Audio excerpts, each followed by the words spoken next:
The Dow closed down over 600 points, erasing all the gains for 2016. A major sign that investors are concerned about the impact of Britain's decision to abandon the European Union after more than 40 years of membership. As the markets closed, I was joined by Jill Schlesinger and Vladimir Duthiers to chat about the fallout in the markets from Britain voting to leave the European Union. I am usually the person who comes on the air and says, relax, don't do anything. And I don't think as investors we should be messing around with our portfolios. But I do want to prepare people for something that could be quite volatile, that feels a little bit like 2008 and 2009. Not as extreme. Wow. This is not a financial crisis. But let me be clear that this is the type of event that can trigger a cascading or a domino effect. That's what I'm looking for. I'm going to be looking for, when we open up on Monday, not just about the pound, but let's look at the strength of the dollar. The strength of the dollar. You think, oh, that's great. I'm going to go to London. My money's going to go farther. You know what? When the dollar was really strong in January and February and March of this year, we went into a correction. Why? Because that strength made our exports very, very expensive in other countries. A strong dollar is actually not very good for this economy. I'm going to be watching to see whether Janet Yellen at her July speech, when they come out with that decision, whether they even consider cutting rates by a quarter. I bet you they don't. I think that they look at this and they say, you know what, we're not touching anything for the time being. I think they should cut rates. I think they should say we are not in a tightening cycle. We are waiting to see what happens. And I think they're going to cut, and we're going to go back to 0 to a quarter of a percent. Yeah, I think they should. I don't know if they will, but I think this takes strength. And I think Janet Yellen is strong. And I think she got a little bit sidetracked here into this whole rate rise cycle. I think this is an important moment for her to define what this legacy is going to be. She cannot be the Federal Reserve chair who oversees a second deep financial crisis. And part of this is about central banks acting responsibly. Part of it is about how countries are going to act responsibly. Hey, the British people have spoken. I got a lot of hate mail about my desire to have them remain. I get it. You voted. That's fine. I'm not sure exactly why you Googled the term EU so often. A lot of people in the UK did that. They did that. But I still believe that this is probably an economic disaster that David Cameron brought on this country, and the people ratified. What did he do? What did he do? He called for the referendum. To be fair, Prime Minister Cameron said that if he and his party won the UK elections, that he would call for a referendum. He was basically keeping a promise that he made to his constituents. The one issue that I think that he didn't calculate on, he let his ministers, he let people in his own party take the opposite side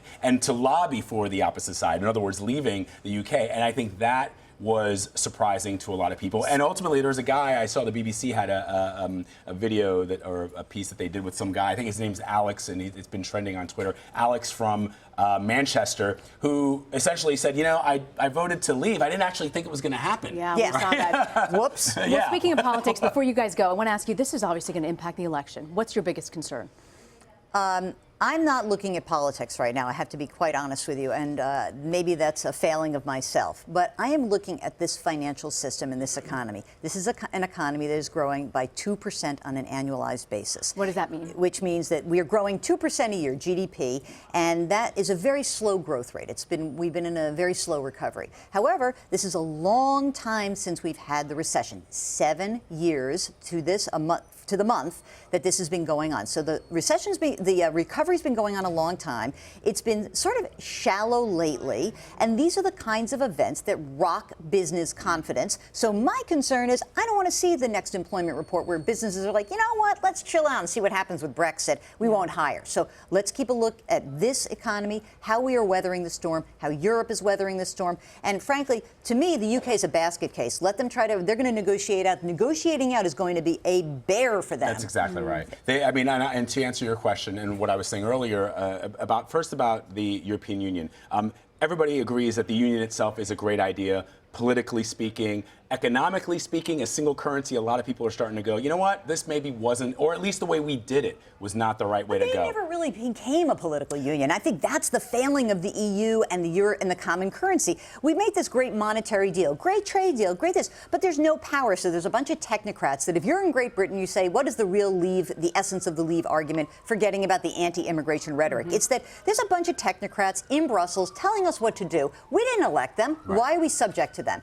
And so without a real political union where there is some strength in a united European Union, I think this thing is flawed, and it's going to pay the price for those flaws. And you started to see the cracks in that flawed system back in 2008 with Spain and Greece. There's still 20%, 25% unemployment in those two countries. Doesn't look like it's getting any better there. Your question about politics here in the U.S., I don't think most Americans going to the polls in November are going to be thinking about what happened in the U.K. But don't you today. think the repercussions or what happens there will ultimately hit us here, and then that's when people start to get concerned? Yes, but I think that this stuff that has come out, both sides were engaged in hyperbole, the Leave and the Stay people. You've seen it in France now. The call to remove France from the European Union comes from the National Front, the Front National, which is the extreme right-wing group in France. There's been this anti-immigration rhetoric that has been stoked up, which you're seeing here in the United States. So there's some analogy there. But to my mind, I don't see Americans going, oh, so the UK chose to get out of the Union because they want to take their country back, if that sounds familiar. So is this the end? Is this Eurozone over? Is this just the beginning? I'm not saying that. No, I think that, but this is the beginning of a soul-searching process, and it's like part two. Greece was part one. We kicked the can down the road with that. We let Angela Merkel take control. Okay, Angela, you got your way. Now you're dealing with this. You've got to really look at the fabric of this union and decide, is it worth fighting for? And if it is, great. Then figure out how to fix it. But right now, it is one big, bad, dysfunctional family, less one member. So 27 members strong at this point. All right. Remember this, Rena, though. I sort of, and like Jill, I think that, ultimately, this isn't the end of the world. This might take a couple of years to unwind. And the UK, depending on who becomes the next prime minister, could negotiate a deal with the European Union that is very similar to what, for example, Norway has. Norway is not part of the common currency, but it enjoys a lot of the fruits of the benefits of being with the EU. You could see something like that. Okay. Well, this is a movie that I was hoping wouldn't have a trilogy. So thank you both for joining us, Jill Schlesinger and Vladimir Duthiers. Yeah.